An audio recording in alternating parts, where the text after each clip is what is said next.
Hello, kia ora koutou. Welcome everyone. It's really lovely to see you all here and quite exciting to be presenting my work to such a cool group of people involved with community and diverse economies. My name is Jack. As I mentioned, I'm from Aotearoa, New Zealand. Just a little bit about me before I get stuck into this about where I'm coming from, this research as well, or how I'm positioned. So I have Māori ancestry or a whakapapa genealogical connections to Ngāpuhi, a Māori tribe in the north of our country, and also have Pākehā or ancestral, how would you say, settler descent as well from England and Ireland. So that shapes quite a bit of where I come from, and feeds into my interest as well on Indigenous-led um, housing and economies. And the talk I'm giving today is on Indigenous-led financial diversity for housing justice. So before I get to my one main idea, I want to just share a little bit of context as to where these ideas came from in the context of my thesis. So what my thesis sought to do, this is a PhD thesis, the central question was to understand how Indigenous-led housing provision can enact Indigenous aspirations and open possibilities for economic difference within the current political economy of housing. So to do this, or a core component was following an Indigenous community enterprise over 2 years as they pursued their own version of housing from the ground up, basically in response to overarching crises in their area, in their neighbor, in their region.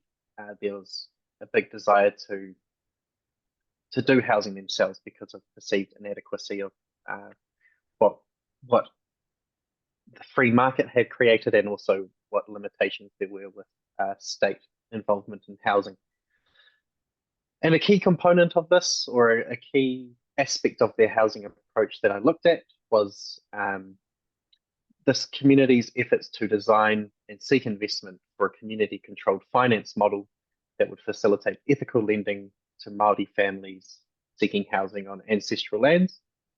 Just as is pictured over here on my slide, the housing enterprise produces these transportable whare that are of a good standard, produced through a social enterprise model, and then intended to be placed on people's ancestral lands.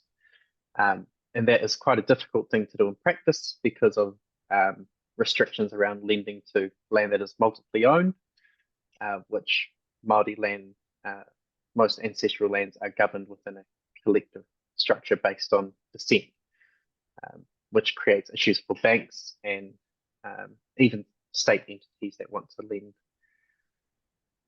So the central argument that I drew from this, or that I'm wanting to talk about today, is that Indigenous peoples can create new diverse economies of finance from the ground up, and that this process demonstrates both possibilities and limitations for pursuing economic alternatives within colonial capitalist context. So to talk about what happened, or a key aspect of this case study, this formed a chapter of the thesis. And this was looking at the community enterprises collaboration with other social enterprises, philanthropy, and state entities as well, to produce a novel approach for financing housing on Māori lands. So over about 2 years, the community enterprise basically set out their expectations of how they wanted to lend to their own community members for these unique housing arrangements. Collaborated with another enterprise called Community Finance that sort of that largely does like housing finance procurement and arrangements for our wider social housing sector. So they agreed to work on creating a bespoke one-off model, and helping with all the mechanics of all the financial lending side, the technical aspects of financial lending, compliance with legislation, etc., to bring to life the model that the community had envisioned. And through that, there was an agreed set of objectives to provide ethical lending, so lending that would reduce the risk or shield the vulnerable populations, community members from exploitation. And there was also a big desire that this financial model should support desires within the community for people to house, to place housing on their own ancestral lands. I think that was a key thing that the finance model intended to do, was to provide forms of lending that could allow people to be at home and create livelihoods on ancestral lands, which are generally excluded from lending, as I mentioned before. So over 2 years, this model was designed, put into basically, designed a rent to buy model that would allow whānau family members to rent out one of the houses, put it on their land, pay rent to a community-owned trust, or a portion of rent would go towards the trust, which would help pay off impact investors at the top who are providing capital to run the model.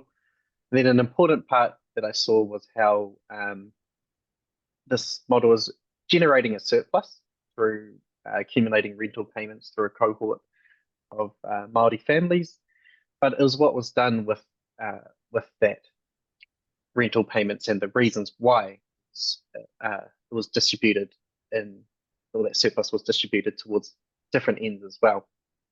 That really caught my eye and led me to argue that this was a diverse economy of finance and a form of finance against the grain, to draw on Maliha's chapter in the Community Economies Handbook. And I guess, looking at the way surplus was redistributed or would be redistributed in this model, rental payments that are in excess of what is needed to pay back the initial investors goes into a communal fund, or two communal funds. One to accumulate savings that allows the family to eventually purchase the house outright.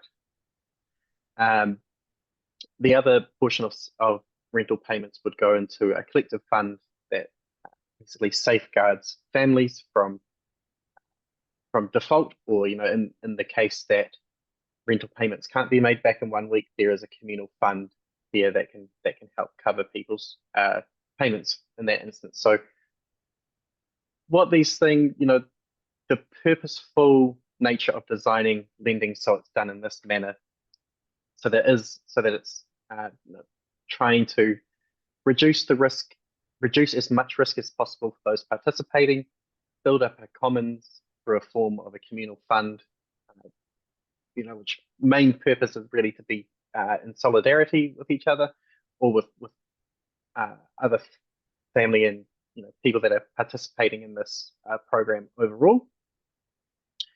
So it's really these very purposeful ethical coordinates that the housing finance model was based upon that led me to argue for the importance of what is happening here. And what was so that was the design of the model itself. What was also very important was the fact that this model was then pitched to impact investors who basically shared the vision as well, or could buy into this vision of what this finance model was doing, its purpose, and invest into it for those reasons as well. So that's largely what happened. And I wanted to give a couple of quotes that could illustrate how ethical coordinates and ethical considerations really form the basis of this design, or the design of how finance should be lent, and what should be done with surpluses that are generated through it. So this first quote is from one of the collaborators who was helping design this model. He said, if one of them had a life event in May, so the Aroha Fund steps in, says, hey, that's okay, we'll cover that one. Stay in the program, get your affairs in order, and get what you need to do, and let's keep going. So that emphasizes the inbuilt mechanisms within the finance model to ensure that to accommodate to people's life events or the realities of people that are experiencing financial hardship. So there was that element to it there. And then a similar quote from another member of this social enterprise that was helping design the model. He says, if they just can't and they have to leave, then it isn't so murky. There's, hey, we, the SPV or the trust that's lending, still own the home. And on the other side, the households built up this level of savings. So you'd like to think one way or another, they're better off. So it was a sort of a cleaner break for a what if nasty situation, which can happen. So that quote refers to the reason why a rent to buy model was landed on, as opposed to other shared equity or other potential progressive home ownership schemes that were considered. And it was seen that in this case, the whānau would be better off in a worst case scenario. Specifically, they would have built up a level of savings that could then be returned, or a portion can be returned. So, yeah, and as well, this was really one, a very, even, this scenario was seen to be a very much what if worst case scenario. Before, if a house had to be taken back, I think there would be plenty of other mechanisms that the enterprise would explore because of how embedded it is within their community as well. Anyway, those are really just showing how care, solidarity, and particularly risk within this model are centered around protection of those participating in it as a primary means for this model, and that really did take precedence. It was sort of, it was emphasized as being really important to get these things right first, and then make the financial mechanisms work around them, as opposed to the other way around. Cool, and that did it did eventually land in a few philanthropic organizations committing a significant amount of funding to run the first iteration of this financial model. That was where I got to with the research, or the point where I followed this project up into the research. At present, they're still working on operationalizing that money, so that's quite complicated, which is a point that I get to later on, is the complexity of these financial arrangements and their institutional context. But first of all, I'd like to focus on how this happened, which was a key consideration of the thesis. I was really interested in what is it that brought all of these diverse actors, because there was the other social enterprise community finance that helped design the model, but there were a huge amount of other organizations and groups that also contributed little bits and pieces throughout to get the model to where it is, to eventually having a solid finance arrangement with philanthropic capital committed to it. And I saw this as a community economy assemblage, to draw on Tergran Murphy's 2021 paper, but specifically a community economy assemblage that was assembled around and controlled by, or where the Indigenous community was a central agent holding everyone together, all these heterogeneous, very diverse actors.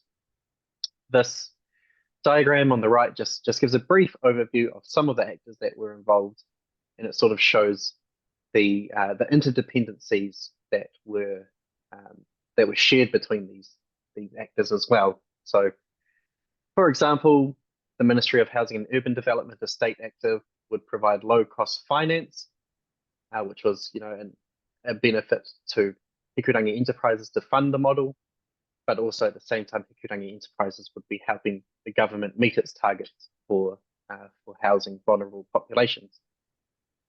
So the point there was that these actors were brought together and had clear interdependencies between each other, which bound them in place to produce something novel, which I thought was very important. And through this, there was quite a lot of this process was ethically negotiating. If we approach the finance model this way, what would the implications be for whānau on the ground? just as I had sort of exemplified in the quotes before.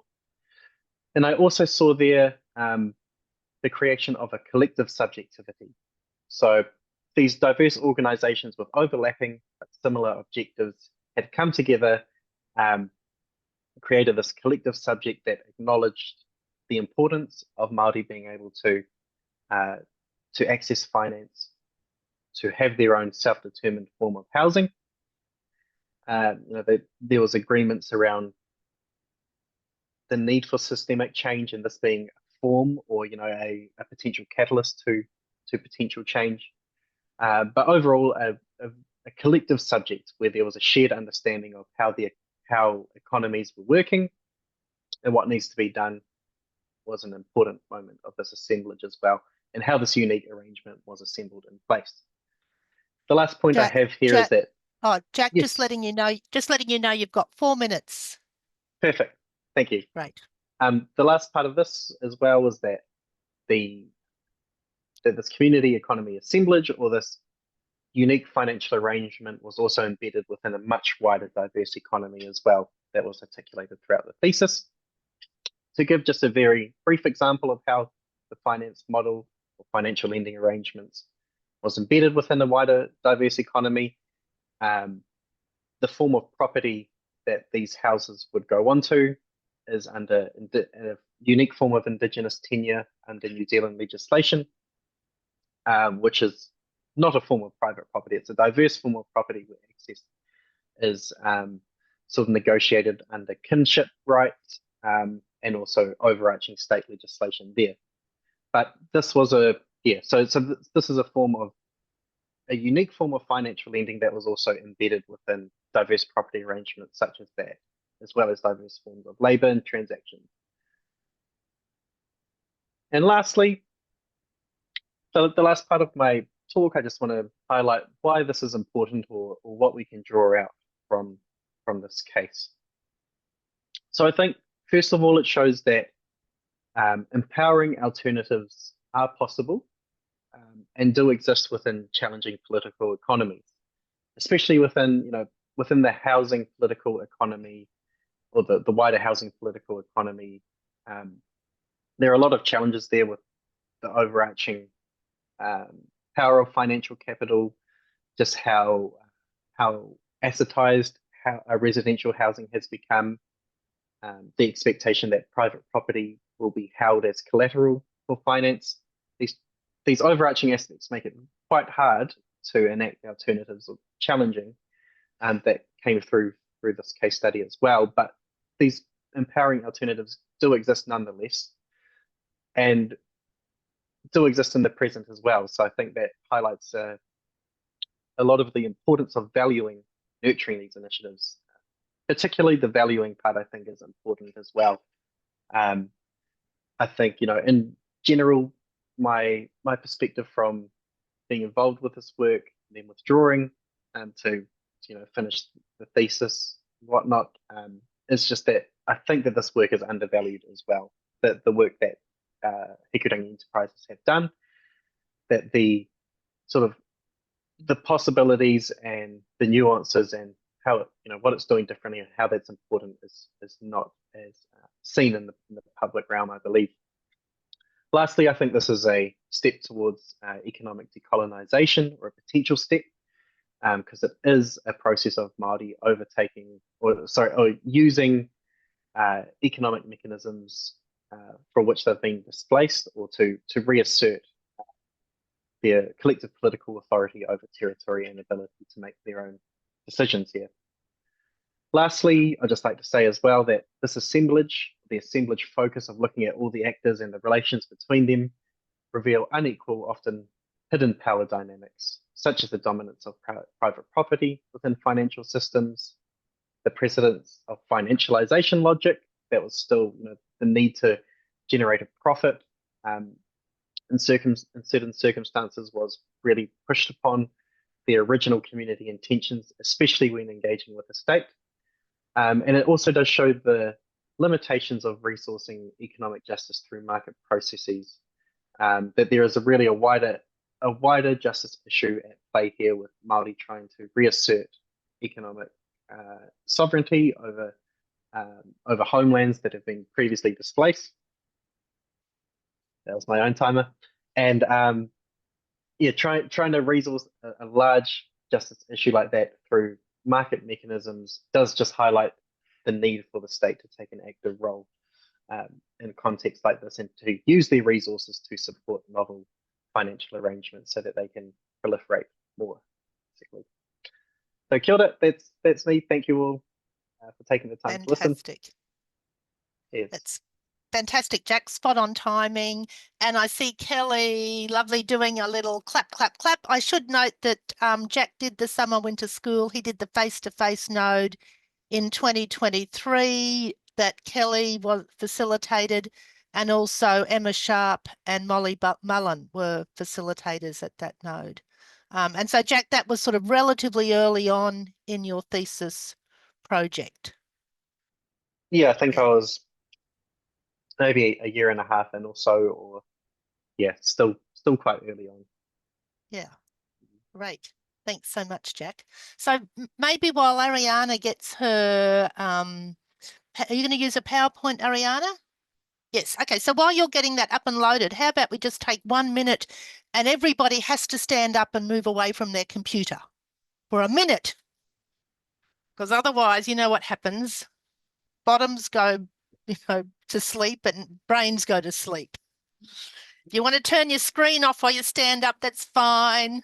But we've got to do a minute moving around somehow. So, Jenny, you want me to go ahead and get my screen shared? Yep, perfect. Okay. If you get your screen shared, and I'll do the same thing that I did with Jack. I'll give you, 4 to 5 minutes. Just when it seems like a good break, I'll let you know how we're going timing wise. Perfect. Right.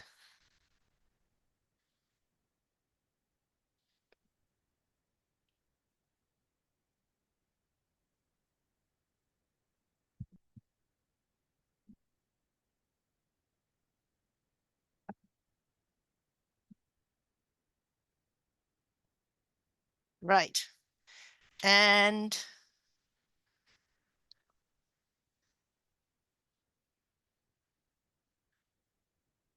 do you want to do it? Can you do it, Arianna, so we just get the full screen of the slide?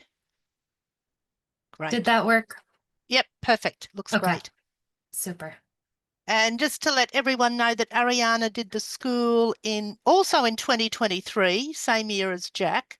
And she did it in the Americas Online Node, which I facilitated from Aotearoa. So I was facilitating it the day after Arianna was doing it. It was it worked out fine. It was fantastic, and it was a wonderful group of people in that node. So it's fantastic to see, when you have discussions in the summer winter school about people's projects, and then to see Arianna's thesis finalised. It was finalised earlier this year. Kevin was one of Arianna's supervisors, and I was invited to be on the examination panel. So that's one of the nice ways that the summer winter school can work as a really lovely network. So Arianna, if you're ready, I'm ready to start timing. Of course. Yes. Thank you. Right, away we go. So yes, thank you all for this opportunity to share one big idea from the dissertation work, which I've decided to talk about narrative mapping as an analytic technique for community economies research.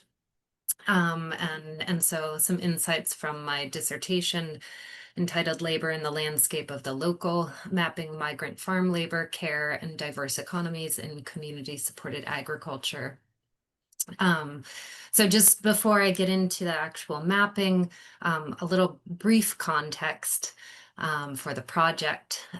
So within the US narrative of the local, community-supported agriculture differentiates itself from the harms of industrial agriculture as an economy of direct mutual support between farmer and consumer, and a space and practice of ethical commitments to both people and place.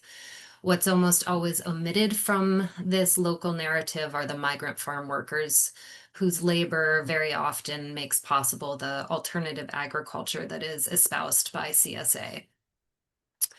So my engagement with migrant farm workers in the local economy of New Jersey's CSA foregrounds both the celebration of those practices that champion various ethical commitments that the local kind of purports to possess, and also the critique of those practices, particularly in terms of labor. So as agricultural spaces that are not estranged from the consumer's everyday experience, CSA suggests a realm of familiarity and a scale of production that can be read for the kind of difference that shows economy as something modifiable, differentiated, and beholden to the needs and desires of community. So as a set of practices, it really invites the consumer into the space and place of production, and facilitates a tangible sense of investment in and support of the farm and farmer. So given these baseline capacities of the local to differentiate itself, while also considering the competing goals and complex dynamics of agricultural production in a small state like New Jersey that has all small farmers, that question of labor still remains. So the research questions driving the study, the first, what does migrant labor look like in CSA? What are the potentials to disrupt capitalist agriculture and its labor practices? How is the space of CSA gendered and racialized? And what class processes are enacted in these relations of field production, marketing, distribution, care, and community maintenance? And then what are the ethical commitments of farmer, farm worker, and consumer in CSA? Finally, how then can those be multiplied? So through the mapping, my goal was really to understand and make visible in a literal way what migrant labor in the landscape of the local looked like in this kind of social, spatial, and economic space. So through this kind of narrative storytelling process that focused on the embodied experience of migrant farm workers in the service of reading Economy of CSA for Difference, as well as kind of this economic experimentation towards possibility, towards hope, care, and also critique, I looked at these two small farms in New Jersey, their farmers and farm workers, in this kind of immersion in the particular. So in terms of the mapping, it was paired with sort of autoethnographic approach that included participant observation, working in the field with 2 crews of migrant workers during the 2023 farming season. And I ended up using this practice of mapping as a way to process, to archive, and make visible the ethical coordinates of CSA through layering interdependencies informed by geographic, spatial, temporal, personal, social, agricultural, and sometimes superstitious elements that were gathered during the field research. And this approach enables and produces embodied knowledge that assigns value to the everyday and the personal, and reaffirms the value of diverse voices and expressions in social science research. I'll note that the narrative map stems very much from the arts-informed way in which I see, process, and communicate, but is different from art in its social scientific representation of distinct elements that the viewer is asked to understand. So as a qualitative non-textual analytic technique, my use of narrative mapping systematically disarticulates in order to rearticulate the economy of CSA by centering the experience of those engaged in migrant farm labor. And while I do ask my audience to read particular stories across the map, the narrative presentation of layered data is also intended to foster imagination and curiosity toward stories continuing beyond this research and toward possible economic futures. So for the purposes of today, I want to just very briefly introduce the first two layers of the map and then focus on the third and final layer more explicitly as it relates to the process and outcome of visualizing diverse and community economies findings. Garlic offered itself as the seed of the map during that very labor-intensive harvest of the crop in July. And it was in the midst of this work that I learned from Leo, one of the farm workers with whom I spent 4 months in the field, that where they are from in north central Mexico, there's a tradition of wearing, for good luck, a clove of garlic in a small pouch around one's neck. For the farm worker, or for the farmer, the farm operator, garlic grown organically can gross nearly double what other crops bring in per bed. And it is also often the only seed that the farmer sorts and saves for planting here in the US on the farms that I worked. So for both farmer and farm worker, garlic spans 2 seasons of farm labor. So it stitches together the close of one season in November to the promise of the next one in early spring. So garlic, illustrated here in its growth cycle, is employed as allegory for CSA as a space and practice of ethical commitments, as well as the promise of community growth and care. It also seeds an opening for critical engagement with the literal and metaphorical invisibility of migrant labor in CSA, in part because so much of that garlic growth cycle occurs hidden from view. The months of climate data paired with the garlic cycle mark the passage of time and weather in both New Jersey and Zacatecas, Mexico, and draw attention to the fact that while any traditional farmer and their farm workers are beholden to localized weather, the men who inhabit class positions of both farm worker and farmer, which are formally assigned and separated by geographic location, but also fluid, for them, they are affected by a factor of 2 climates, the one in which they're working and the one in which their farm is being managed by family members in Mexico. New Jersey and Mexico become visually linked by the promise of labor omnia vincit in the second layer of the map.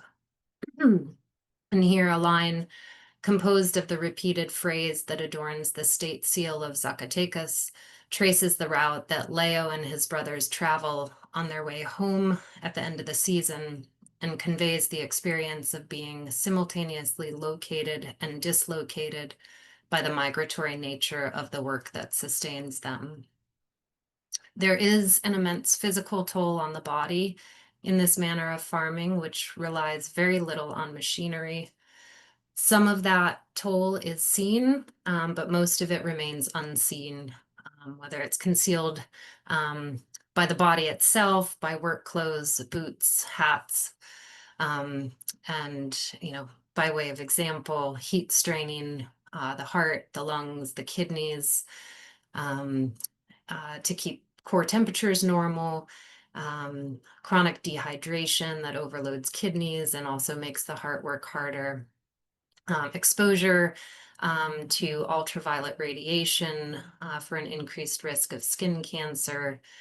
Here we have ticks that carry Lyme disease and a whole host of other contact allergens and irritations.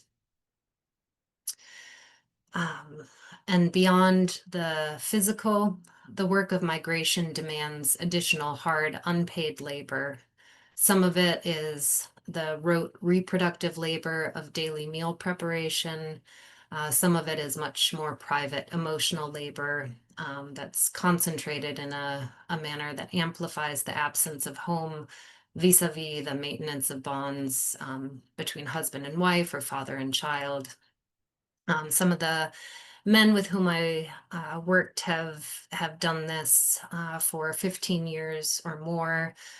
Two of the youngest ones were in their very first year, both of them very new to fatherhood, and very hesitant to share what that experience was like.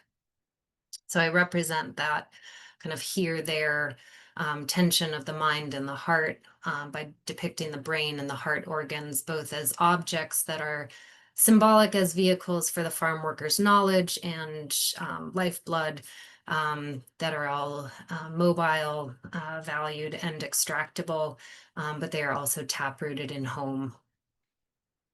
So in this layer of the map, anatomical parts are disarticulated from the whole to force the viewer to consider how very often the migrant laboring body has been reduced to a kit of anonymous and interchangeable parts. And they are also brought outside of the body so that we can see and understand and hopefully begin to care for those things that we don't know. The nature of the bonds between the farmer and farm worker is very often oversimplified based on a singular reading of mutual economic need, the need of the farmer for skilled workers in whom they can have confidence, and the need of the migrant worker to earn money unavailable to them through work in their home country. What the final layer of the map distills is another more complex reading drawn from experience with the men on these two farms.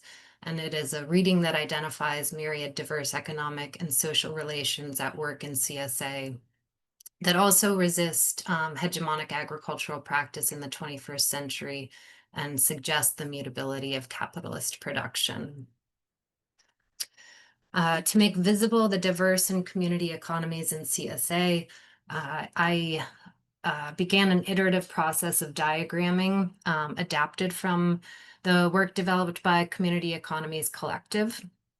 In short, this site-specific inventory of labor, enterprise, and transaction makes evident that CSA on these two farms is more than a simple farm-to-consumer model of membership and is rather a complex economic site made up of many actors and engagements, some of which look suspiciously like capitalism and many of them which do not. I further examined La Finca and La Granja in two additional tabular inventories in a manner akin to the multiple economies work of Mariana Pavlovskaya. And this was towards a clearer representation of who is involved and in what way the various iterations of economy, with the various iterations of economy in CSA. So these tables extract the farmer and the farm worker from a larger list of economic participants to more precisely examine the diversity of economy absent in that standard CSA narrative of the locally bounded farmer to consumer model. For me, the tables really still isolated practices that aren't in fact isolated, but are relationally constituted and complex. So in an effort to unbox those relational findings, some of these economic engagements are presented here in just one moment of CSA economy on La Finca. And this was to visualize community and care as reciprocal relational outcomes. This one specifically looks at an arrangement between the farm and a nonprofit that secures shares of vegetables for distribution to families who are food insecure. In this arrangement, the nonprofit acts as a consumer by proxy for about 300 families who don't have autonomous access to organically grown local produce. And in doing this, that direct action care functions to extend the reach of food that is grown by the migrant farm workers. It's important to note here in this study that all of the day-to-day communication with the nonprofit is managed by the farm workers and not the farm owner. And it is the farm workers who glean information from the community during an on-farm visit in terms of what kinds of food they would like to receive the following year. And all three of the farm workers at La Finca bring back seeds from Mexico from their own farms in order to kind of enhance the culturally attuned manner in which they are able to feed members of a community in need. Arianna, Yes. Arianna, just letting you know you've got 3 minutes left. Okay. I will hurry up. So because this is centering the migrant labor, this fourth diagrammatic exploration, which does draw inspiration from the diverse economies iceberg, places the farm workers at the confluence between kind of the visible and invisible of CSA economy, and kind of once again conveys that sensibility of both, neither, and here, there. And in the site-specific context of these two farms, you know, it's the above ground and below ground economic practices and engagements that are performed in CSA. At that division between above and below ground is the botanic form of Trifolium repens, which comprises the final layer of the map. So this is white clover, which has this very productive and prostrate growth habit, from which these adventitious roots form, and it allows a single plant to access nutrients and moisture from a much wider extent than the original taproot. Agriculturally, this is a significant plant because of its ability to fix nitrogen in the soil in a form that other plants can utilize. So here I employ Trifolium repens as a botanic, morphological, and cultural metaphor of overdetermination for the complex set of economic relations within which the migrant worker is centered. So as the narrative closes, or hopefully begins to open further in this final compilation, I put forth the argument that without the labor of migrant farm workers, the whole of the CSA economy for both La Granja and La Finca risks losing its fertility and its potential to extend beyond the visible and sometimes exclusionary realm of the local.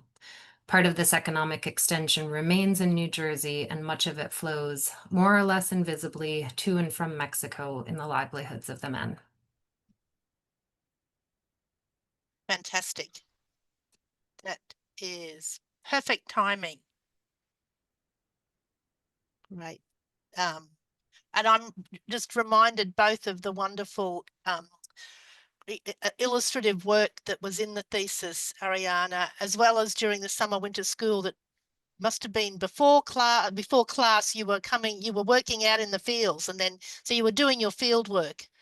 Yes. And doing some of the labor alongside the migrant workers, and then coming to class, Yes. which was, yeah, lovely.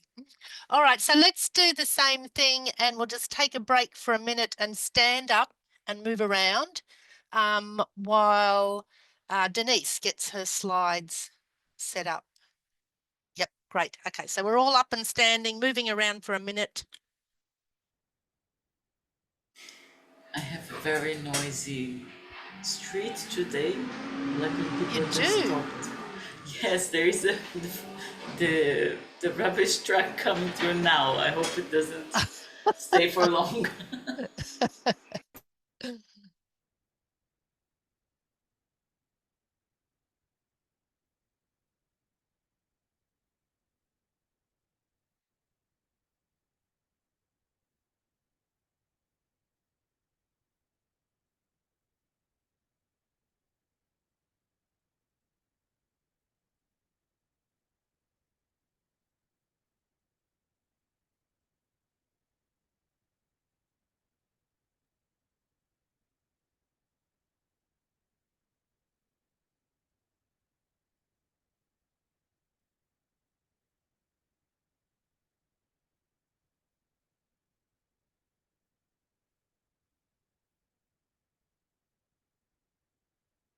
Great. So we've got Denise's screen up there. And I can't remember whether it was intentional or not, but Denise's topic nicely intersects with Jack because it's about finance, and it nicely intersects with Arianna's because it's also about alternative food networks. So there is it is nice in a way, Denise, that your presentation is going last because you've got resonances with both the other presentations. It is. And it's very nice to see both.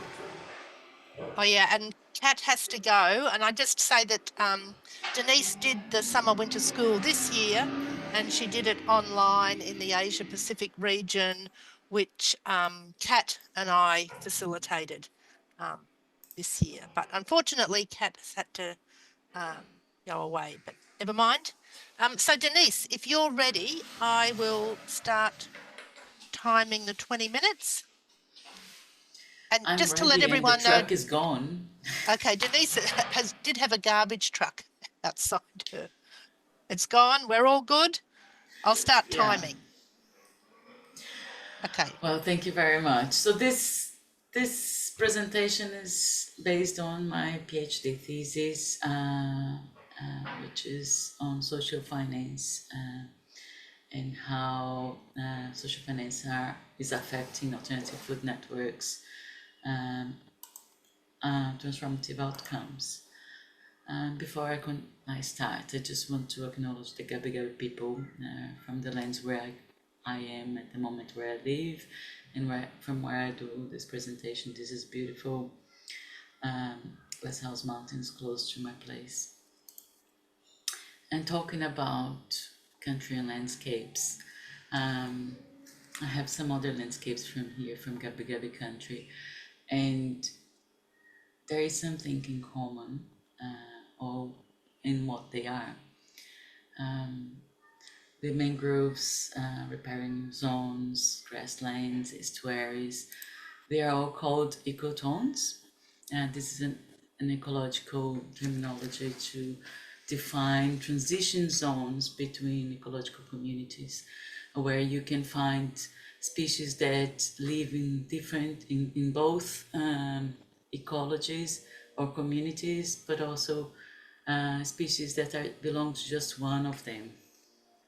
And I'm talking about ecotones because this is the main idea that I want to focus today. So for my thesis, this is a bit of more conceptual idea, but from the thesis I'm proposing the concept of financial ecotones as the converging zones between different financial communities.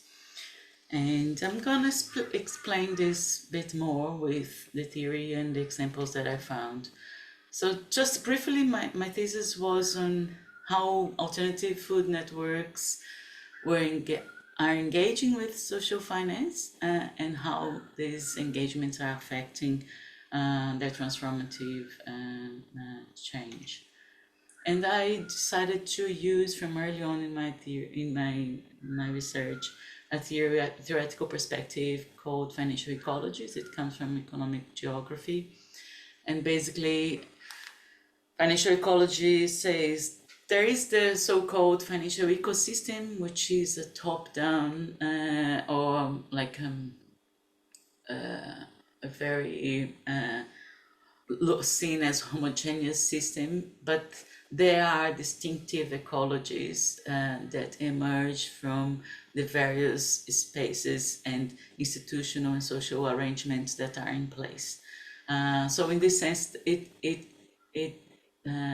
takes a lot from diverse economies perspective as well, on how we can see the financial system not as this consolidated system, but as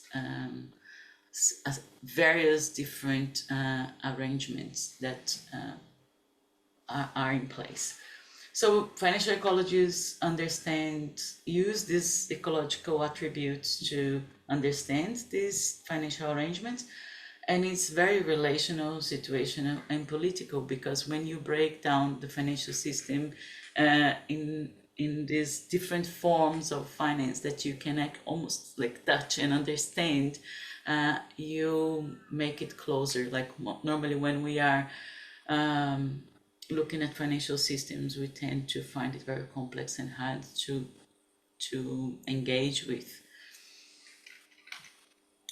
So there are these two concepts that come like you have the financial ecosystem and you have the ecologies. One is top down, one is bottom up. And one of the gaps in the literature was how do these concepts work together in analytical terms. So here is just to illustrate the sort of initial arrangement that I looked at. This is a composite example where I put together some of the practices that I identified during the research. You have like community paying upfront for to establish a food hub. You have crowdfundings. You have organizations coming together to seek grants. You have equity coming where community and different investors put money together to in infrastructure normally. And you have like all these different models of financing, something that is very much community-based and community-run.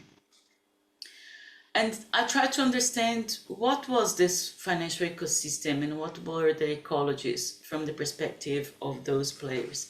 So the financial ecosystem, which is on the left, was basically impact investment, public grants, and philanthropic grants. So they were representing what, like the market, and they were very much, the impact investment led, it was investor led and return driven. Public grants were mostly seen as scarce, erratic, and onerous. They were seen as necessary but hard to get and to manage. And philanthropic grants were very much limited to what is called innovation and what is all like linked to physical assets.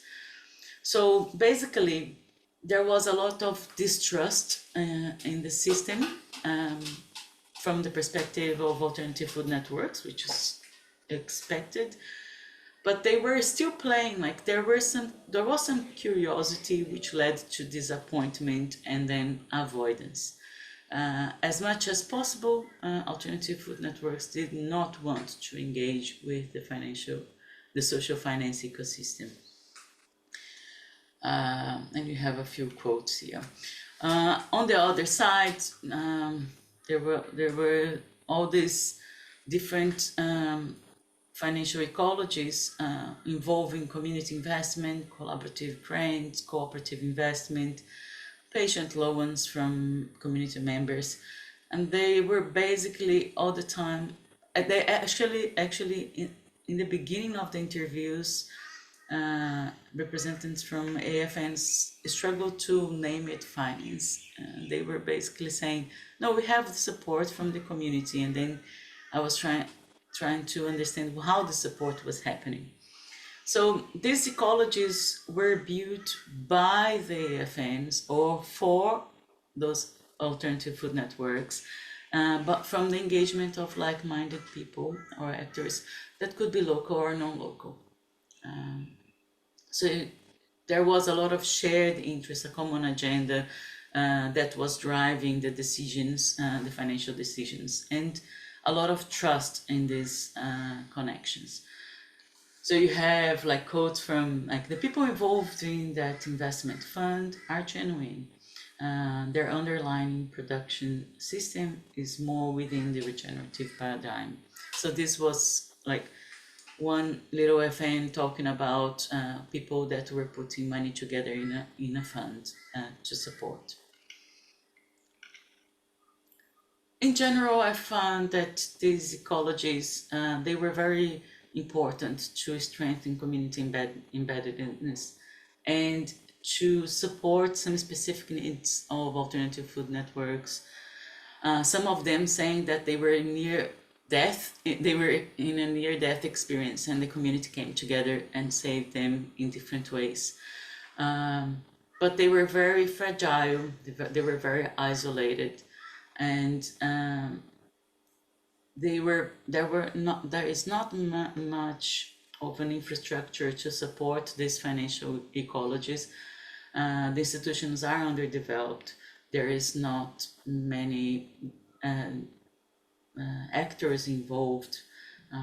There are just like communities all around, but a handful of what I'm calling hands in the dirt investors, so the investors that are involved as well, and very like most of them reflecting structural inequalities, the ones that were actually being able to mobilize more funding. They were in spaces and places that were privileged in this sense. And then I came across something. I said, it's not only that, there are some, like in these spaces, in these ecologies where more funds are being mobilized, where you have more actors, it seems to have an intersecting zone with the ecosystem. So it's not that the ecologies were running on their own. Some ecologies were closer, especially the ones that were related to equity or investment or even collaborative grants. So for example, in equity, you had like basically there were constitutions of different organizations that became more owned by the community, and then there was a lot of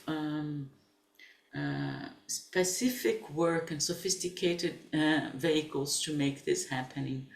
And the language was very similar to the language of the ecosystem. So there were some proximities.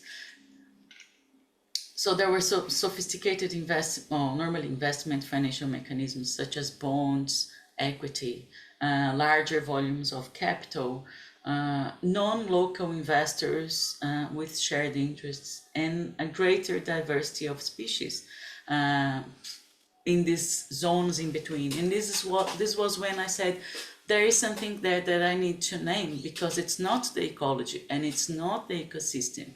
And I went to the ecological science literature, and I found that actually there is this term called ecotones, which has been used as a metaphor for in other disciplines such as education, arts, information systems. And basically ecotones are used to explore sites with tensions and possibilities. And there is basically, because of this edge effect, when you have an ecotone like the lake habitat and the marshland habitat, there are this edge between both of them. The ecotone has an abundance of species, population density, and but it also brings some risks in terms of diseases and in invading species or predation. There is even from social science a publication that talks about the ecotone as a methodology, and the ecotonic methodology as a creative opportunity, an opportunity to create this watery relationality between the two parts. So in these ecotones, I actually, when I identified this as a productive metaphor, I could also identify some species that were living there. So I looked at the migrating species, which were the investors that were navigating between the ecosystem and the ecologies. They would feed from the ecosystem by having investments and having financial gains. Sorry, I'm going to close my window. That's the garbage truck coming back. That's the other one. Oh my gosh. So these migrating species were the investors which had very close interests to what the alternative food networks were doing, but they were inherently connected to the financial system. That's where their financial capacity came from. I also identified some iconic species. So these were those alternative food networks that were coming to the edge, and they were placing themselves or being seen as representatives or species that would, when you have, for example, you go to a particular, the pandas in China, for instance, it becomes a species that calls the attention of supporters, and it's very charismatic, and it mobilizes funds and resources and attention to that specific ecology. So I could see this happening in alternative food networks.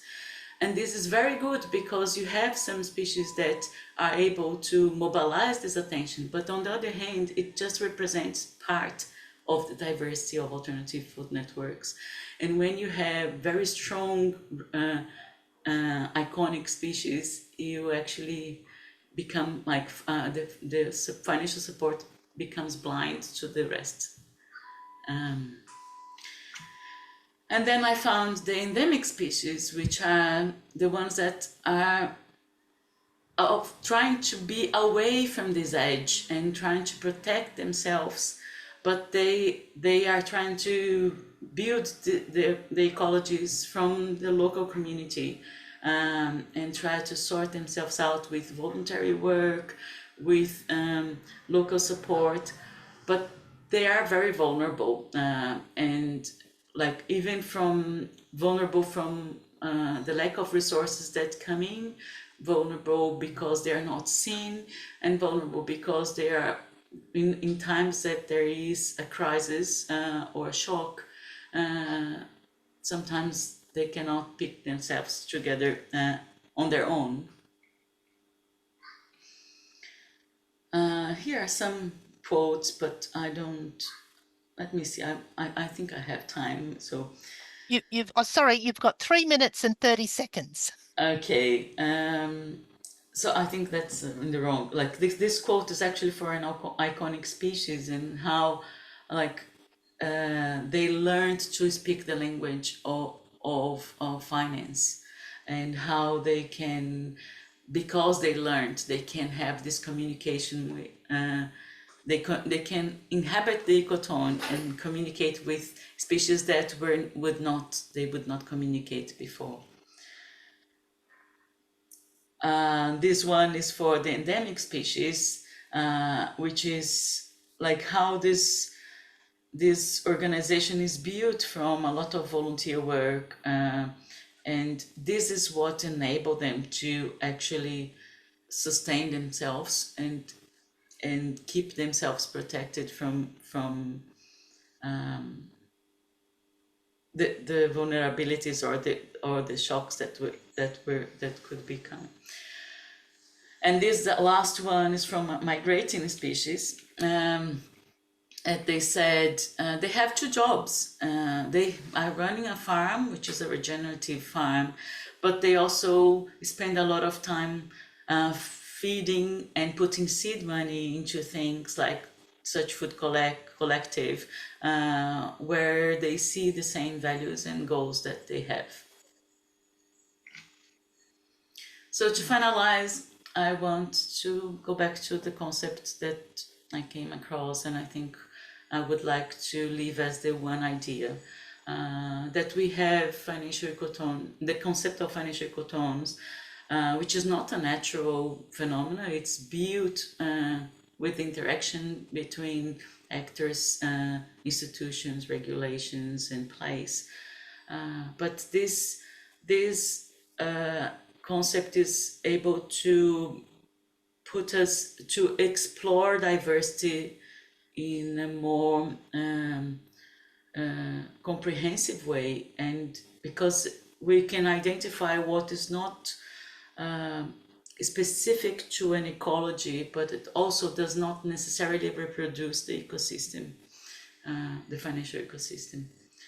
And I found that in exploring the ecotones, there is possibility also not only to identify where the ecologies meet the ecosystem, but also where the ecologies can meet each other and create infrastructure and institutions that can better support the needs of alternative food networks or other community organizations.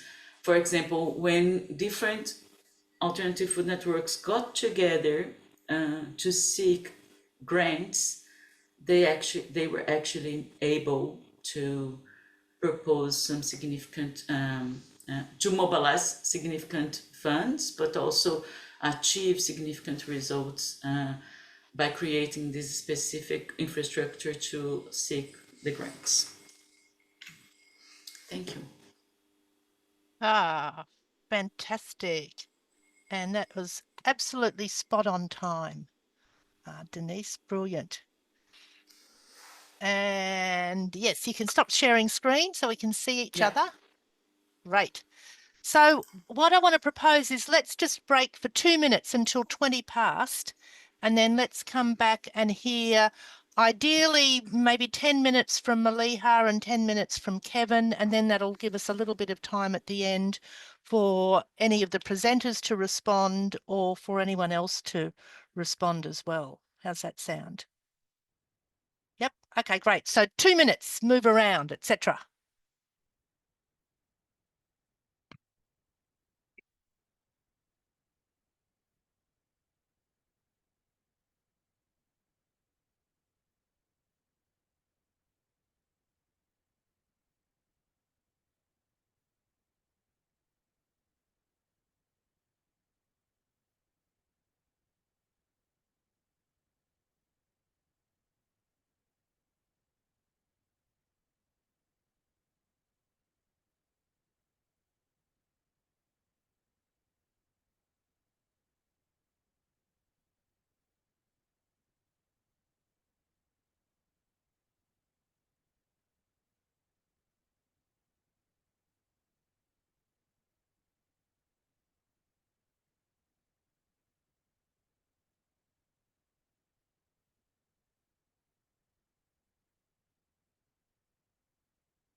Great timing, Denise.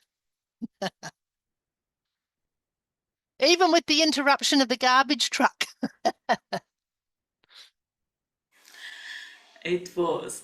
And before the garbage trucks, I had the council was doing the loan, so it was very noisy as well. I'm very glad that I was the last one. Yeah. But it's good because of your connection with both of the other presentations.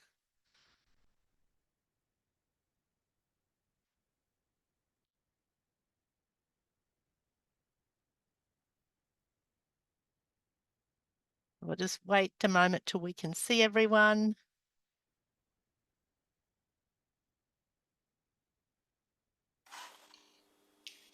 Yeah, Manu is all in Australia. Thanks so much. It actually rang so true. I run an autonomous food network, so an autonomous food initiative. So I know Kelly, just we'll wait a moment for Kelly to come back. Here she is. Hi, Kelly. So Maliha, are you okay to go first? Sure. And how I'll about I try tell to you? remember everything that I want to say, but Yep. is it I might want if I forget something, I'll come in after Kevin. Yep, How about that? perfect. Because And sometimes Kevin says things that also make me think, of course. He yes, often right. says. And I'll let you know when 10 minutes is up, but if you needed, another minute or so, that's okay. Okay. So Okay. thank you so much. These are all, first, let me just say, wow, Jack, that was a whole, like, it feels almost like a Dungeons and Dragons kind of, complicated scenario that you have to dive into. And I was left with like a lot of questions. Who are these impact investors? And questions about, volume and, numerical estimates here, rate of return. That, for instance, got mentioned even in Denise's thing. So I'm very curious. And the sort of mind-boggling thing is that it's all using a special purpose vehicle, which is, I don't think, ever been used for anything like this ever. Not in the US. In this, special purpose vehicles in the US are used by corporations as subsidiaries to basically actually engage in highly risky financial investments that they don't want to attach to the parent company.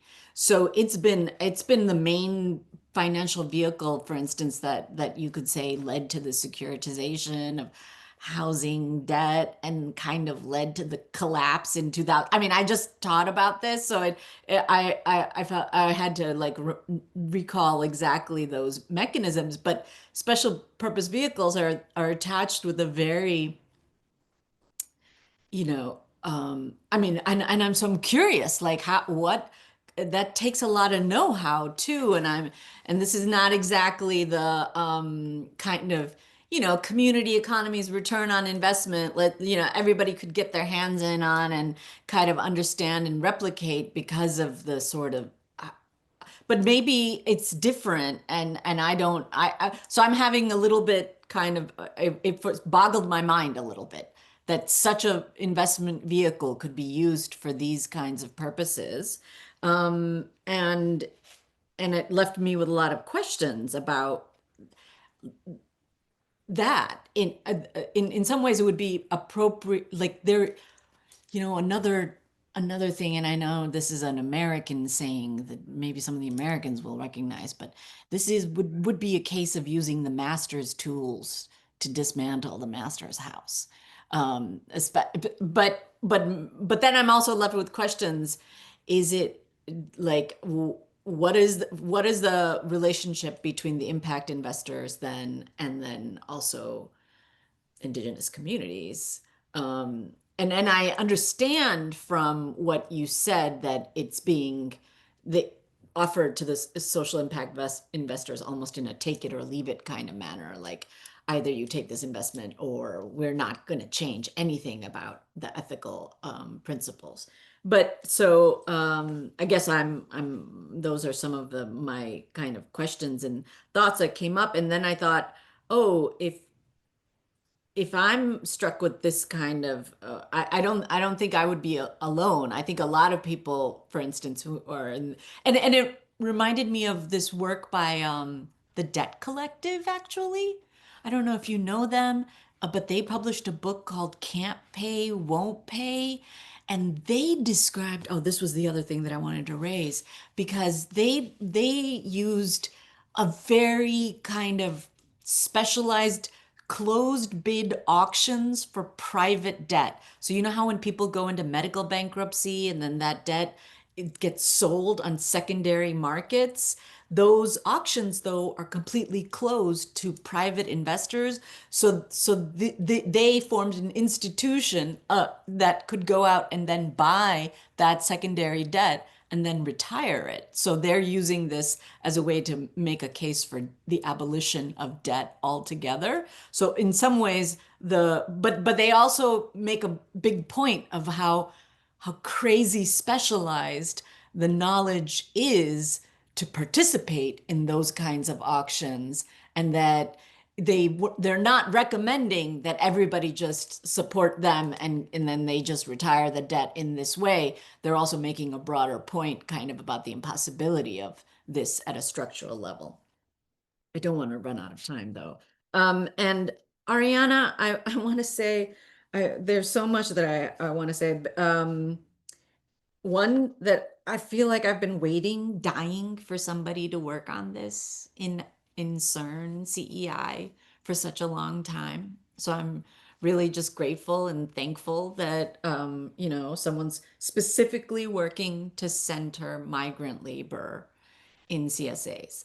And this has come up a lot in my thinking about it, my interactions with it. I've done much more work with agricultural workers on agricultural farms that are not CSAs in Illinois. We did an in-depth project there. And I'll come back to that in just a second, because I do think that that's important, because one of the big things that we work on those farms is precisely because agricultural workers are excluded from, as you know, probably as well, even in New Jersey, minimum wage laws, they are the super exploited workforce that keeps agriculture. And I think that that's coming out in your, I mean, it comes out in some ways, but that the question of extraction explicitly, I thought, would also, I guess I'm wondering about that. Especially when we think about the, you know, when the dismemberment, you wrote a lot, or you thought a lot about it in terms of the migration itself, which I understand, but also in the site of exploitation and extraction itself, which is the farm, right? And it reminded me of some of the work that I did with Julie in the Global Household paper, where we wrote about how migrant remittances helped also support a worker cooperative and an agricultural farm in Aotearoa.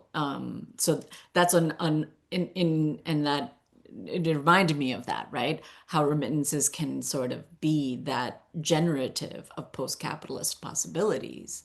And there's a lot of people in the group that, or at least a couple of others that have been working on this too. And so I guess I thought I wanted to know a little bit more, I guess, about the centering of the experience of the farm workers. Like in the beginning, I wanted to know immediately more about like the actual people that you spoke with, right? And in some ways, I was wondering why begin with garlic and why not begin with dismembering the body. Or I'm not that I'm questioning and that I'm saying, but I'm wondering, because it's in I think it was in the second, right? That dismembering the layer 2, the body in parts, is where we start, we understand much more stories of them. That's the mention of the men themselves and then their experiences.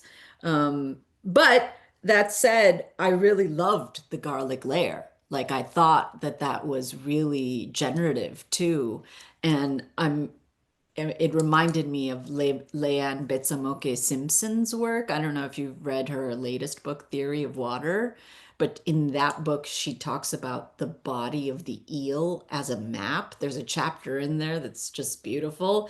And your work on garlic really sort of made me immediately ping back to her work on thinking about how the environment inscribes itself on the body of the eel and the changes that have happened through environmental catastrophe as well in the Caribbean. And there have been some changes so she does this whole, you could say, political economy analysis, like layer by layer, like you do beautifully with also the garlic, and she does it with the eel, right? So it's just made me think, oh, you might like that work and find it generative for yourself too. And the here, there's more to say about the that there's so many feminist kind of anthropologists, I think, that have been writing a lot about that, about how do you live a life in two places? How do migrants all do that, right? And the contradictions of that too. Maliha, Yeah, just to I let gotta you know, go. just Yeah, sorry. Yes, I'll be one more minute. And Okay. then I'm sorry, I took too long. Financial ecotones. I'll say this. You know, that I was left with some questions about like wanted to know a little bit more to ground myself about the alternative food networks, but it immediately made me think of kind of chapter 4, I think, in our book, because we use ecotones a lot.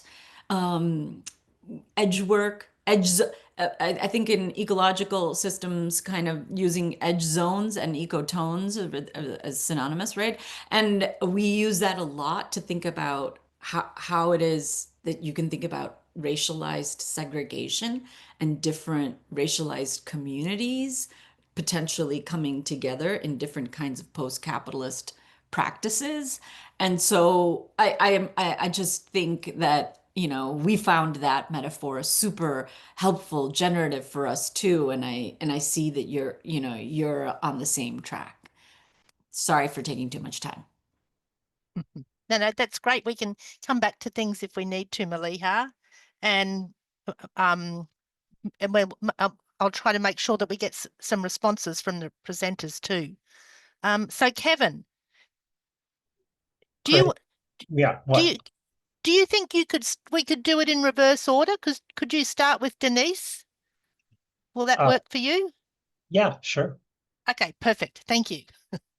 Yeah, well, thanks to the three of you. Really amazing work, and I'm humbled to even comment on it. I just say I'm not very good at this on the fly commenting stuff, so bear with me. I'll do my best. But I will start with what I think is kind of what I see across all three, and I could be wrong, but I'm just going to throw it out there, like that they all have this kind of there's a lot of words for it, but essentially a kind of assemblage logic, you know, of I'm gonna start with this one thing and I'm gonna break it up into a bunch of things. And you know, like when I was young, we called that overdetermination, and maybe now we call it assemblage. I know those are different, but there's something there about things constituting other things and me focusing on this.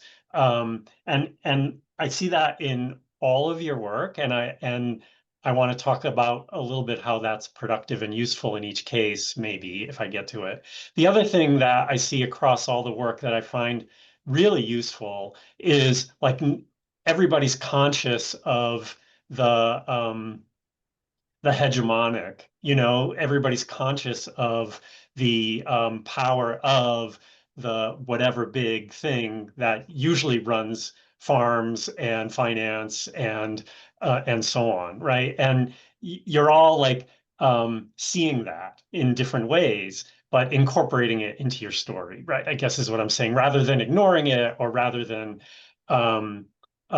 reducing it to something in particular. I guess that those 2 points, you know, the one is like a sort of an assemblage logic, and then the other being a awareness and a integration of trying to think about what's hegemonic into your project. Like there's something there that's really useful in also this, you know, trying to escape what I often think of as these kind of moments of contamination, like where you have an alternative economy of some kind, a diverse economy of some kind, and then you identify how some aspect of it resembles what's hegemonic, and that just contaminates it immediately, you know? So like, oh, the CSA, because it employs migrant labor, it's immediately contaminated and becomes yet another capitalist story, right? Like you're all at that edge in some way, but you're refusing to go with that contamination logic, and instead you're like, okay, that's here, but there's other things here too, and so it avoids that moment of, oh, I recognize something familiar vis-a-vis capitalism, whatever, hegemonic financial systems and their power and blah, blah, blah. But I'm refusing to let that contaminate my alternative food systems. I'm refusing to let that totally contaminate housing and so on, right? So I'm just seeing that across all three and really appreciating it. And I guess that's another way of saying, like, there's a weak theory moment in all of this work. But I would also have to say, having been Arianna's advisor and watching her go through this process, that kind of weak theory stance that refuses to fall for the contamination moment is not easy. It takes a kind of vigilance all the time to reproduce this kind of weak theory stance. And I'm just appreciating that across all three of your things again. I'll try to say something specific about each now, just really quickly. Denise, I still can't get over that we're even talking about finance, because in my, I still revert to a training of thinking about economic diversity vis-a-vis production and surplus, and trying to figure out other ways that surplus can flow rather than just through moments of capital exploitation and redistribution, right? Like, so I'm still like, I'm so old, like I'm just all about that. And so when people start talking about finance, I kind of start rolling my eyes immediately. And I shouldn't do that because I've known Maliha for decades. And why would I do that? But I'm like, yeah, well, finance is just big and evil. Why are we even talking about financial difference, and you just really do it. You're just like, not only do you show that there's this clear sets of ecosystems of finance that are all kinds of things. That's just so brilliant. And then the ecotone moment, I kept thinking of, if you remember from ages ago, the piece that I just use over and over and over again in my class, which was by Gibson Graham on, like, what is post-structural theory? Do you know this book chapter? It's so great. And it has in it this one point about, being stuck in the binary and then trying to blur the boundaries and thinking beyond that sort of binary. I'm like, this is your ecotone. It's not about one thing penetrating another or flipping the binary. It's about just, how do we think beyond that and create another space to think about interaction, um, um, trouble it with all the power that's in there too, obviously, and the politics of it, but it's a site of encounter rather than a directional penetration or whatever, right? Like, and so that's just really valuable to me, thinking about finance, because I don't often think about finance. What else can I say about it? Oh, and you made passing mention to, like, the fragility and the isolatedness. And I just wanted to hear more about, like, what does thinking through ecotones suggest about what to do with that fragility? Or, you know what I mean? Like, is it possible to leverage those other hegemonic forces of finance to make this less fragile and more durable?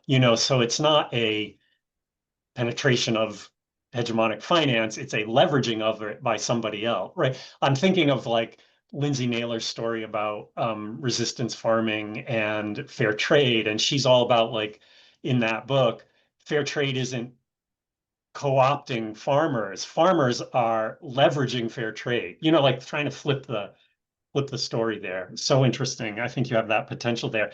Arianna, I'm just going to say, I know an awful lot about your work and have a lot to say about it, but what I have always told you, I think is so many things are valuable, but I always just really love that NGO story that you tell. I think it really does encapsulate the way that the CSA is just a site of, in itself, sort of multiple economies and different moments of the way ethics and care gets transmitted through those economies that are not just what you see CSA from the outside, that from the inside out, it's a really complicated thing across a range of ethical commitments by these migrant workers, by the farmers themselves, by the consumer, by the environment. Like, it's just a really interesting and super rich take on that. I've told you a million times about how much I love everything there. I will say the other thing that is a little fresh today that I didn't quite get. I mean, I got it before, but it just kind of nailed it for me today. Where you mentioned, you referenced one of our good friends, Mariana Pavlovskaya, in terms of taking the diverse economies table and kind of rewriting it relative to not an institution or an enterprise, which is how we often use that table, but that rewriting of it relative to individuals and their subject positions vis-a-vis those economies, like, and that's what Mariana did in her early work, right, in Moscow, thinking about households as the unit, but then within the household, the way class positions are moving, the mobilities that are related to gender, all that, and you're doing that. That's just a real enrichment, I would say, of that diverse economies table. And I would love to see more of that by many of us as a way to kind of get at, to use the table as both this place for thinking about economic diversity for enterprises and for thinking about questions of subjectivity at the same time, I guess, right? It's kind of what you're trying to do there. And I think that's really rich.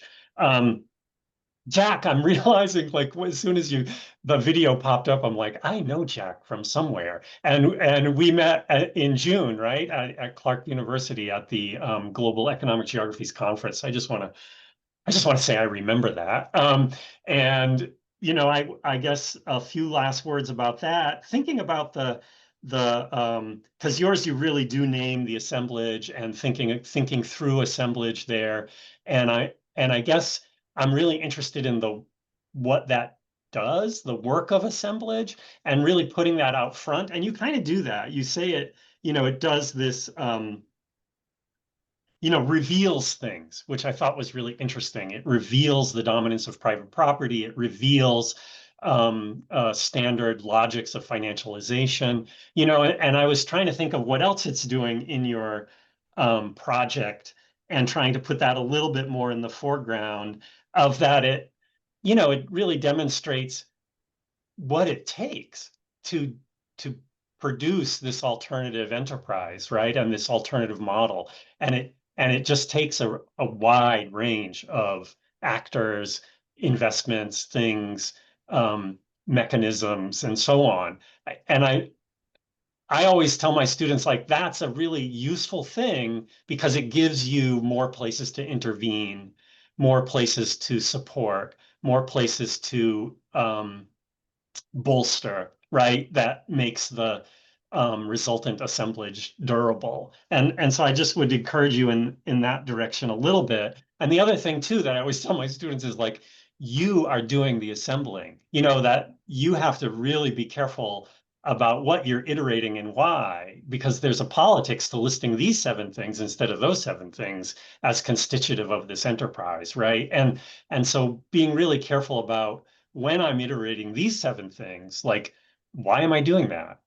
Is it because that's a model for other places? Is it because I just encountered those first? Like, I would push you to be really conscious of that moment of you being the person who's naming the network that is assembled. You are doing the assemblage, and that's really important to think about. I have great things to say about all these more things, but I know my time's up. So thanks for the 3 of you. Appreciate it.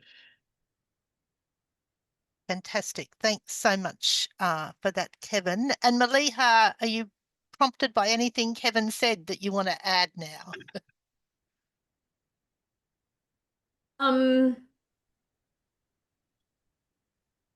Yes, but I wasn't prepared to say them all. Like, okay, sorry. Well, hang on. How about we do this? Because I'm looking at the time. How about we ask Jack, Arianna, and Denise if there's anything that they want to say in response to what you've said? And I can see your finger up, Kevin. I just want to say one thing in response to my own talk, which is, that Jack, I really wanted to say more about decolonization and how important that is to recognize it as allied with or aligned with a lot of the work we do. So, or wanting it to be aligned with, I guess. And so I wanted to thank you for that and really applaud that. Sorry, I just want to throw that out there. Yeah. Great, thank you, Kevin. So, well, with that in mind, Jack, do you want to say anything or respond to anything that Kevin and Maliha said, including Maliha in that Dungeons and Dragons game? Yeah, absolutely. I've just made some notes, and I thought I'd just run through what I can get through in 5 minutes or so. Yep. But yeah, thank you so much for the engagement. Really do appreciate it. To Maliha's points at the start, just to, I guess, explain some more of the empirical detail or some of those points you were interested in. I'll start off with the impact investors, who they were and why they were involved. They were largely foundations within New Zealand that are sort of like the charity arm of a much larger, long pre-existing, very capitalist organization. Like, one was involved with an energy company, one's involved with one of our largest retailers, the Warehouse. So there are a couple that were sort of like mega corporations where this was part of their redistributive corporate social responsibility work, but also a couple that were very place-based, regional development focused as well. And they were sort of providing money or capital up front that could then be drawn down by the trust as a community bond with an agreed upon fixed interest rate that would then be used to fund cohorts of families coming through. The special purpose vehicle question is really interesting, and it's also just an interesting point as well that when I've presented this to an international audience, there are some particular funny details like that come up as surprising. One of the other ones was just, with this being a rent to buy model as well, with some of I was actually at that conference in June, had a chat to Desiree Fields about sort of what I was working on here, and she found the rent to buy side interesting because of the history of, I think it was deed settlements. I can't remember the exact term, but the quite coercive history of rent to buys being used in overseas places as almost like a property grab for the state from vulnerable poor communities. But yeah, so just an interesting story there. But also, I know that in the end, they ended up setting up a charitable trust to do the lending, as opposed to a special purpose vehicle. The logic for the special purpose vehicle at the start was interesting. It was a similar scenario of wanting to separate investment practices from a parent company, but this time for, I guess, for less devious reasons. It was just because this was a charitable trust focused on building houses, and they wanted, just with the complexity and the different relations involved with financial lending, wanted to have that done in a separate entity. I'll talk to one more point that I think responds a little bit to something you said, Kevin, as well, which was that point of leveraging, or communities being able to leverage tools, which I thought fit quite well with Maliha's point about using the tools of the master to dismantle the house. And I think that was a big case here. And I think it's an important part of telling the story of financial diversity, or the hopeful aspects of it, is that ultimately there's still wider systemic change that has to happen alongside. This is really as a case of a community doing the best they can out of necessity, and what can be done at the moment, while still also acknowledging that really when you look at the history of how finance capital has been used to drive our colonization over here, and the amount of resources that settler government has amassed at the expense of Indigenous lands, there's a much bigger case for questioning why communities are even having to do this in the first place, which is just an interesting point that I thought I'd add in there. And lots of other things that I'd love to respond to as well, but I'll give some space for other people to respond. And just another thank you again for engaging with the work and helping prompt some deeper and wider thinking around this as well. Really do appreciate it. Right, that's lovely. Thanks, Jack. Arianna, do you want to respond to anything? Sure. Thank you all for the other presentations, and also Maliha and Kevin for your comments. Maliha, your question about, you know, that centering of the migrant worker in the first layer, I think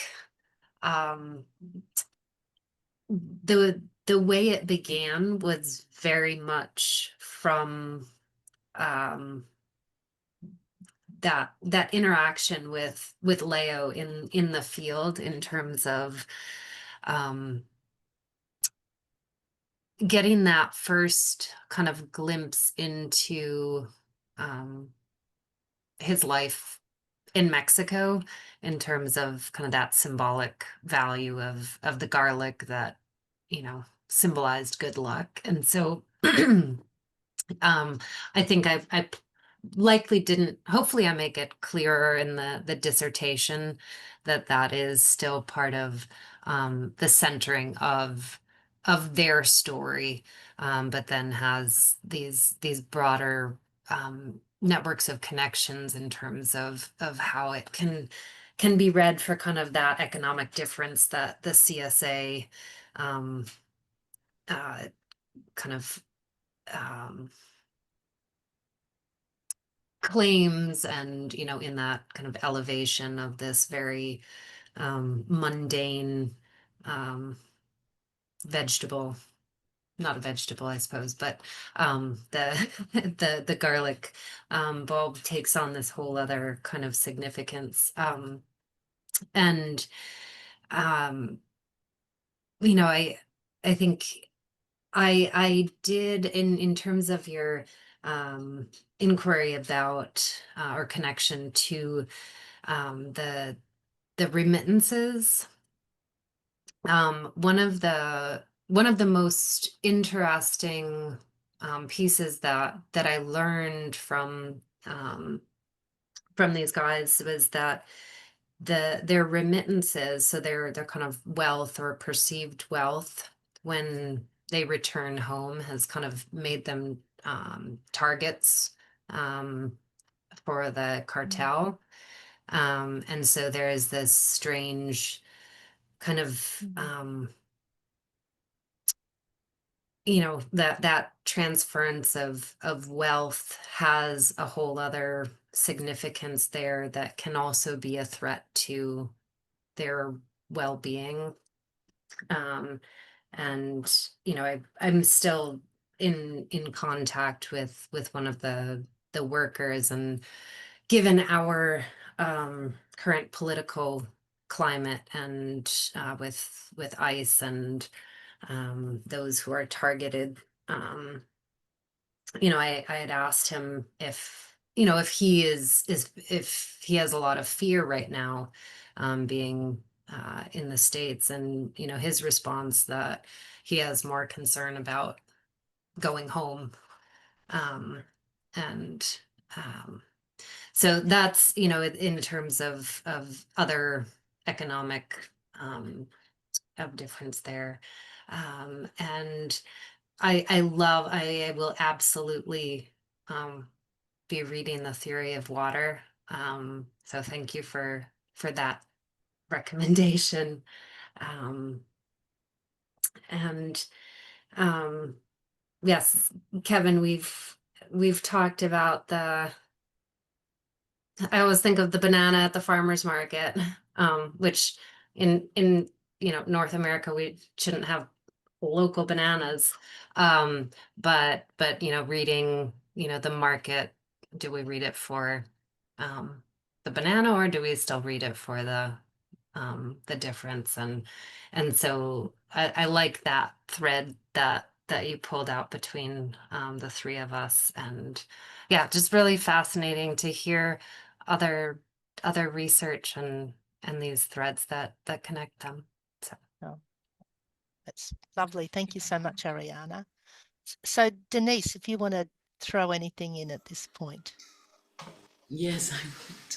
Well, Kevin, you said you're not good at these on-spot comments, but I thought you captured so well, like some important aspects, and I felt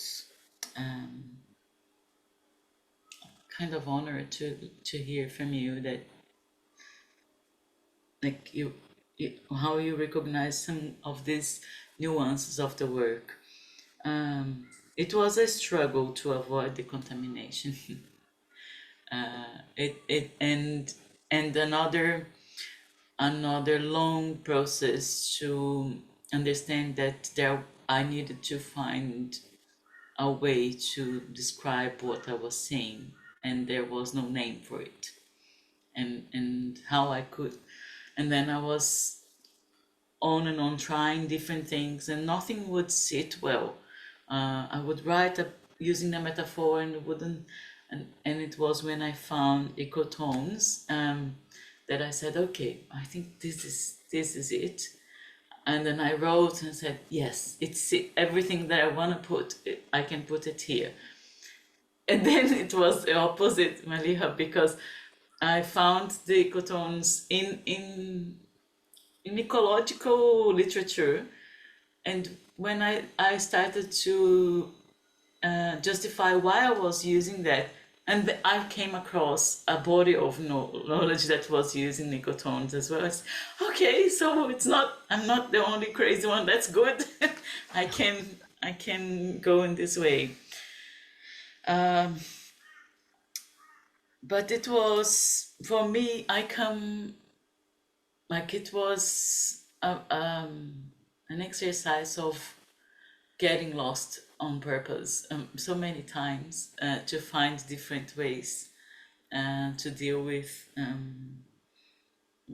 what I was finding in my research. So it was a very intense exercise. From Jack, when you said collective subjectivities, it resonated so much with me, because I also found those subjectivities in the research, and I was like, when I started my research looking into investors, I worked for community finance organizations, but also for mainstream finance organizations.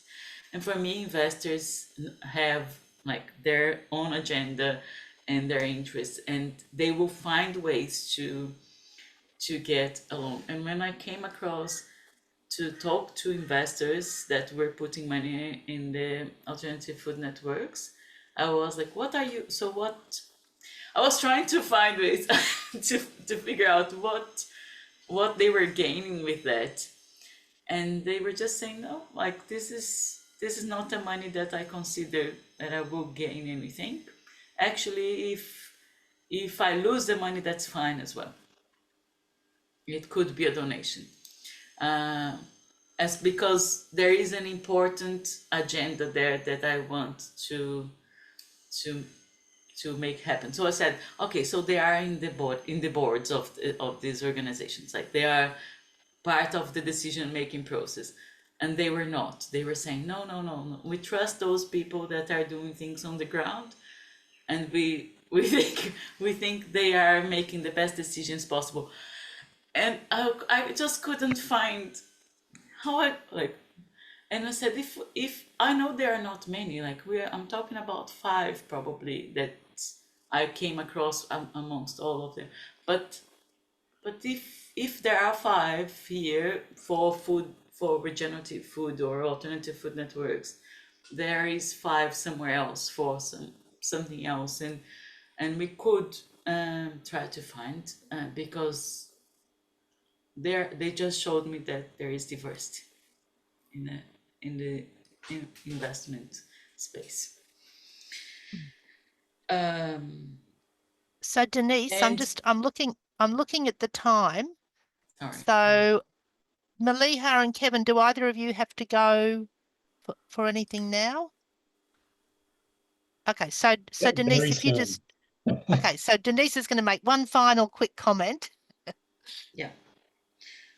The sites of encounter that you said, Kevin, I actually write that. I think I used the same term in the thesis. What I identified is, yes, where the edge, the ecotones are happening between the community finance and the ecosystem finance. There are great opportunities and there are risks as well. But what I think it's underexplored is the ecotones between the different place-based ecologies. So if you think of what an Alternative Food Networks does here in Brisbane, they do on their own. And they mobilize this financial arrangement on their own. And they have all the costs, all the difficulties to learn, and they have to create an institutional arrangement, or create different organization to receive that money and all this. But could we think of creating these ecotones between the different alternative food networks where you can have a shared infrastructure, or knowledge is promoted, or even not only between alternative food networks, but other community activities in the place, or across in energy, or different things. So I think I see ecotones as a site of possibilities as well, and a site of leveraging community economies through finance. So what I think we miss is knowledge to navigate, as Jack said, the knowledge to navigate all this crazy and complex financial world, that once you understand, you can find the cracks. That's it. And always lovely to finish on a reference to a Leonard Cohen, cracks, looking for it's in the cracks that the light gets in. Yes. So with that in mind, we will come to a close, and just want to super thank the presenters and our respondents. Thank you so much, everybody, for putting time and thinking into it, and wish we had more time. But we will have time next week for 3 presentations on the Monday and another 3 on Monday/Tuesday. So thank you all so much for coming, and fantastic work, everyone. Thanks, everybody. Thanks, Jenny, for facilitating. Yes, thank you. Thank you, Arianna. Thank and Jack. you It all. was amazing. Thanks, everyone. Kevin and Thank you, Maliha, thank you for the comments. Bye-bye. Okay, thanks. Bye, everyone.